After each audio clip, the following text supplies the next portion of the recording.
Rumah itu berdiri membisu di ujung jalan tanah.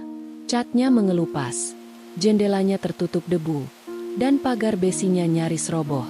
Tidak ada suara langkah, tidak ada lampu yang menyala saat malam. Tapi setiap pagi, selalu ada satu hal yang sama. Seekor kucing kecil berbulu abu-abu keprakan, duduk diam di depan pintu yang tertutup rapat. Hari demi hari, minggu demi minggu, bulan demi bulan, ia tetap menunggu seseorang yang tak pernah kembali.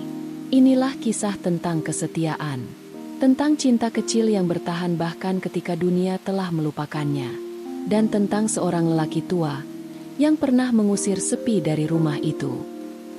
Hasan lahir di desa kecil yang sunyi, jauh dari hiruk-pikuk kota. Ayahnya seorang petani padi, ibunya penenun kain yang rajin bekerja sejak fajar. Rumah mereka sederhana, berdinding papan, beratap seng yang berkarat. Sejak kecil, Hasan lebih suka duduk diam di bawah pohon mangga dengan buku lusuh di tangannya. Ia membaca apapun yang bisa ditemukan, koran bekas, buku sekolah kakaknya, bahkan sobekan majalah yang hanyut di parit. Guru-guru menyukai kecerdasannya. Ia sering diminta membaca puisi di depan kelas. Suaranya pelan tapi penuh perasaan, seolah ia sedang membaca dari dalam dadanya sendiri. Ketika remaja, Hasan tumbuh menjadi sosok yang tenang. Ia tidak banyak bicara, tapi pikirannya dalam. Ia memilih menjadi guru bahasa Indonesia agar bisa hidup bersama kata-kata setiap hari. Bagi Hasan, mengajar bukan hanya pekerjaan, tapi cara untuk menyampaikan kehangatan yang dulu sering ia cari. Di sekolah itulah ia bertemu Siti, sahabat masa kecilnya. Mereka berjalan pulang bersama setiap sore, melewati sawah dan sungai kecil.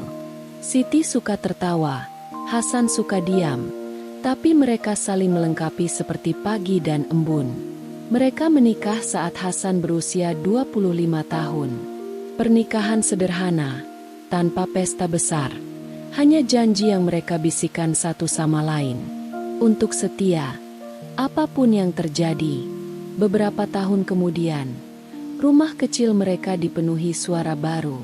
Suara air mendidih, suara radio butut, suara tawa Siti, dan suara tangisan bayi mereka, Alia. Hasan tidak pernah merasa sekaya itu. Ia sering memandangi anaknya tidur dan berpikir, kalau waktu berhenti malam ini pun, aku sudah bahagia. Namun hidup tidak selalu berjalan sesuai janji. Siti jatuh sakit mendadak. Dalam hitungan hari, ia meninggal akibat stroke. Hasan mendadak menjadi ayah sekaligus ibu. Ia merawat Alia seorang diri, menyiapkan sarapan, menyisir rambutnya, menenangkannya saat mimpi buruk. Ia bertahan karena Alia masih memerlukan seseorang untuk memanggilnya ayah. Tahun demi tahun berjalan. Alia tumbuh menjadi gadis cerdas dan mandiri. Lulus sekolah, ia mendapat pekerjaan di kota dan pergi dengan kereta pertama pagi hari. Hasan berdiri di peron, melambaikan tangan, dan merasa seperti kehilangan dunia untuk kedua kalinya. Sejak hari itu, rumah kayu itu mulai kembali sunyi. Hari-hari Hasan menjadi pola yang selalu sama. Bangun saat azan subuh, menjerang air di dapur, duduk di teras dengan segelas kopi pahit, lalu menyapu halaman yang dipenuhi daun mangga kering. Setelah itu, ia berjalan ke kebun kecil di belakang rumah, memeriksa batang cabai, menyiangi rumput liar, lalu duduk di bangku bambu membaca koran bekas yang ia ambil seminggu sekali dari kantor pos. Rumahnya seperti jam tua yang berjalan tanpa suara. Rak bukunya penuh novel klasik dan buku pelajaran, tapi berdebu karena jarang ia sentuh. Jam dinding berdetak lambat, dan suara itu kadang terasa seperti palu kecil yang mengingatkannya bahwa waktu terus mencuri segalanya. Saat senja datang, ia duduk di ruang tamu memandangi foto keluarganya di dinding. Foto Siti saat muda, tersenyum dengan mata yang menyala. Foto Alia saat masih berseragam merah putih, memegang ijazah pertama. Kadang ia berbicara pelan ke foto-foto itu, seolah masih ada seseorang yang mau mendengarkan ceritanya.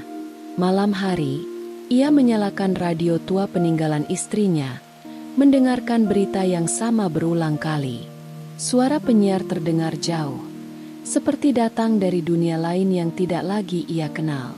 Ia makan sendiri di meja makan panjang, menatap kursi kosong di seberangnya. Kadang ia lupa mematikan lampu dapur, seolah masih menunggu seseorang kembali masuk dari pintu belakang. Kesepian itu menua bersamanya. Punggungnya membungkuk, rambutnya memutih, langkahnya melambat. Namun setiap pagi ia tetap membuka jendela, menyapu halaman, dan merapikan rumahnya seperti menyiapkan diri menyambut tamu. Meski tak ada seorang pun yang datang, hari-hari Hasan mengalir seperti sungai yang kering. Tidak pernah benar-benar berhenti, tapi juga tidak pernah benar-benar hidup. Hingga suatu sore hujan datang membawa sesuatu kecil yang akan mengubah seluruh hidupnya. Pertemuan pertama dengan Momo. Hasan bergegas ke halaman depan. Air hujan membasahi bahunya, membuat bajunya menempel di punggung. Suara itu terdengar lagi. Kali ini lebih dekat. Ia menunduk dan menemukan seekor anak kucing kecil di bawah pohon mangga tua. Tubuhnya kurus dan lemah. Bulunya basah, menggigil keras. Mata mungilnya setengah tertutup lumpur. Kakinya menempel di tanah, seolah tak lagi sanggup berdiri. Hasan berlutut perlahan, mengangkatnya dengan kedua tangan. Tubuh mungil itu nyaris tidak seberat segenggam beras. Ia membawanya masuk rumah, menutup pintu rapat-rapat untuk menahan angin dingin. Di dapur, Hasan mengambil kain lusuh dari rak bawah, mengeringkan tubuh kecil itu perlahan, bagian demi bagian, seperti menangani sesuatu yang rapuh sekali. Anak kucing itu mengeong lirih, lalu diam, hanya bergetar pelan dalam pelukan tangannya. Hasan menyalakan tungku kecil. Api menyala lemah, cukup untuk menghangatkan udara di sekitar mereka. Ia mengambil sedikit susu cair dari kulkas kecil dan menuangkannya ke sendok. Perlahan, ia teteskan ke mulut mungil itu. Anak kucing itu menjilat pelan. Matanya masih setengah terpejam, tapi lehernya mulai bergerak pelan menelan. Untuk pertama kalinya dalam bertahun-tahun, Hasan merasakan sesuatu hangat memenuhi dadanya. Bukan kopi, bukan matahari pagi, tapi rasa bahwa ada makhluk kecil yang membutuhkannya, di dunia yang perlahan melupakannya. Malam itu, anak kucing itu tidur di dada Hasan, meringkuk kecil, mendengkur pelan seperti jarum jam yang baru saja diperbaiki. Hasan menatapnya lama dari balik cahaya lampu kecil, lalu berkata lirih, "Mulai malam ini, rumah ini tidak akan benar-benar sepi lagi." Keesokan paginya, ia memberinya nama, Momo. Katanya pelan sambil mengelus kepala mungil itu. Entah kenapa, nama itu keluar begitu saja. Mungkin dari cerita lama yang pernah ia baca, mungkin dari ruang sunyi yang terlalu lama kosong. Hari-hari berikutnya berjalan berbeda. Saat jendela dibuka, Momo akan melompat ke ambang dan duduk memandangi cahaya matahari pertama. Saat Hasan menyapu halaman, Momo berlari mengejar daun-daun kering. Ekornya melambai-lambai seperti bendera kecil kemenangan. Setiap kali Hasan duduk membaca di kursi kayu tua, Momo meringkuk di pangkuannya, mendengkur pelan hingga halaman demi halaman berganti. Saat Hasan berjalan ke kebun belakang, Momo mengikuti, bersembunyi di balik pot bunga dan muncul tiba-tiba saat Hasan menyiram tanaman. Siang hari, mereka makan bersama. Hasan menaruh nasi di piring, dan di sampingnya ada mangkuk logam kecil berisi ikan rebus untuk Momo. Mereka makan dalam diam, hanya terdengar suara sendok bertemu piring dan suara kunyah kecil yang lucu. Warga desa mulai memperhatikan perubahan Hasan. Dulu ia berjalan menunduk, lambat, seperti membawa beban tak terlihat. Sekarang langkahnya lebih ringan, matanya lebih hidup. Setiap kali mereka lewat, Mereka melihat pria tua itu berbicara pelan pada kucing kecilnya, tersenyum sendiri, seperti menemukan kembali bagian dirinya yang hilang. Malam hari, saat Hasan berbaring di ranjang kayunya, Momo melompat naik ke dada Hasan, menatap wajah tuanya sebentar, lalu menutup mata dan mendengkur. Suara dengkuran itu kecil, tapi cukup untuk menenggelamkan kesepian yang dulu selalu bersuara keras di dalam kepala Hasan. Hari demi hari, hubungan mereka menguat.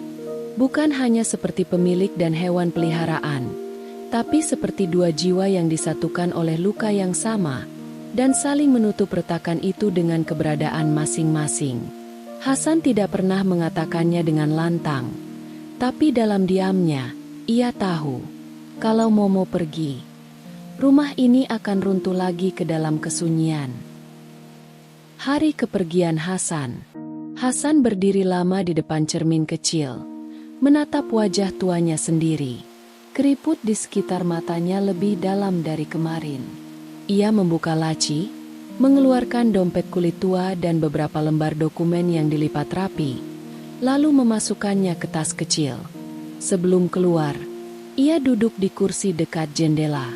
Tangannya gemetar saat ia menulis sepucuk surat kecil di kertas robek dari buku catatan lama. Tulisan tangannya miring, pelan, tapi penuh hati. Alia, kalau suatu hari kamu kembali, ayah mungkin tidak di sini lagi. Tapi ayah ingin kamu tahu, ayah selalu menunggumu. Jangan takut hidup sendiri, karena kesunyian tidak seburuk hidup tanpa cinta. Ia lipat surat itu, menyelipkannya di balik bingkai foto keluarga di ruang tamu. Kemudian ia berdiri, memanggil Momo pelan. Kucing kecil itu datang mendekat, menggosokkan tubuhnya ke kaki Hasan. Hasan mengangkatnya sebentar, menatap mata hijaunya, lalu berkata lirih, "Bapak ke kota sebentar. Mo, tunggu di rumah, ya." Ia meletakkannya perlahan di kursi kayu, lalu berjalan keluar. Langkahnya pelan namun mantap, menuruni tangga rumah yang berderit, membuka pagar berkarat, dan menyusuri jalan tanah yang masih basah oleh embun. Momo mengikuti sampai pagar.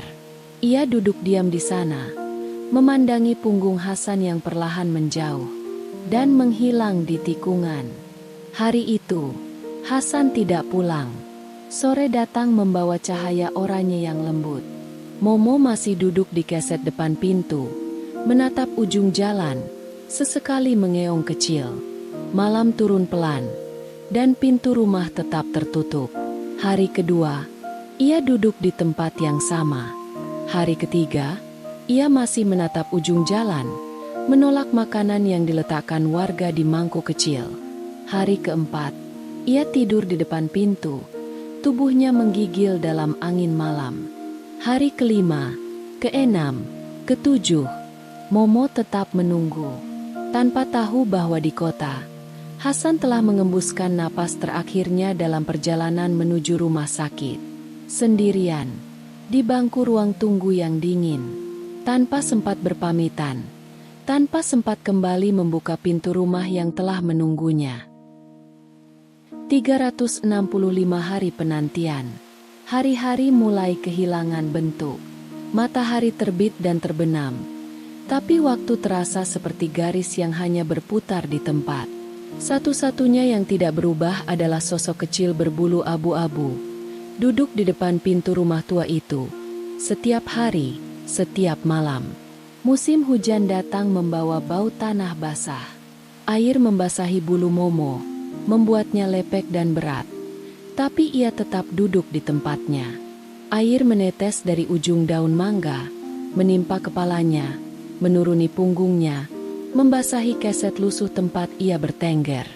Musim kemarau datang membawa udara kering dan retak di tanah halaman. Matahari membakar atap seng, panas memantul ke kulit, tapi Momo tetap duduk di sana. Matanya menyipit menahan silau, ekornya melingkar erat di tubuhnya. Hari ke-30, bulunya mulai kusut. Hari ke-60, tubuhnya mengurus. Hari ke-100, langkahnya melambat. Tapi setiap pagi tetap duduk menghadap jalan.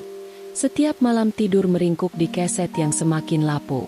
Warga desa mulai memperhatikannya. Awalnya hanya kasihan. Mereka meletakkan semangkuk susu atau sisa ikan di dekatnya. Tapi Momo hanya mencium makanan itu, lalu kembali menatap ujung jalan, seolah takut melewatkan sesuatu jika ia berpaling. Hari ke-150. Seseorang membuatkan atap kecil dari papan bekas agar ia tidak kehujanan. Hari ke-200. Seorang anak sekolah meletakkan selimut kecil untuknya. Hari ke-250. Seorang pemuda membawa makanan kucing kemasan dan berkata lirih, "Dia masih di sini, ya?" Hari ke-300. Momo sempat sakit. Tubuhnya lemas, matanya sayu.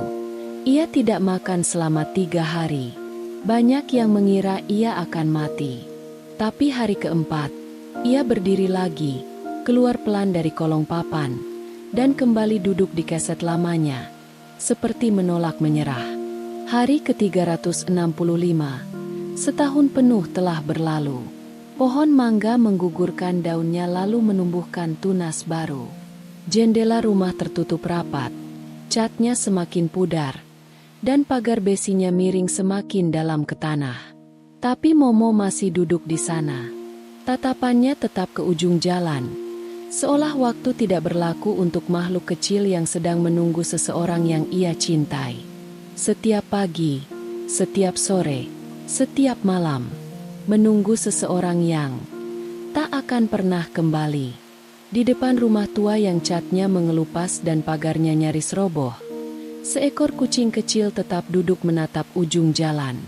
Hari demi hari, musim berganti, hujan datang dan pergi. Tapi ia tidak pernah beranjak. Ia tidak tahu apa arti kematian. Ia hanya tahu satu hal, bahwa orang yang ia cintai pergi suatu pagi, dan janji terakhirnya adalah tunggu di rumah. Maka ia menunggu. 1 hari, 10 hari, 100 hari, 365 hari. Dunia berubah, tapi cintanya tidak. Dan mungkin di setiap rumah kosong yang berdiri membisu di dunia ini, ada seekor Momo kecil yang masih menunggu seseorang yang tak akan pernah kembali. Karena cinta sejati tidak pernah tahu cara pergi.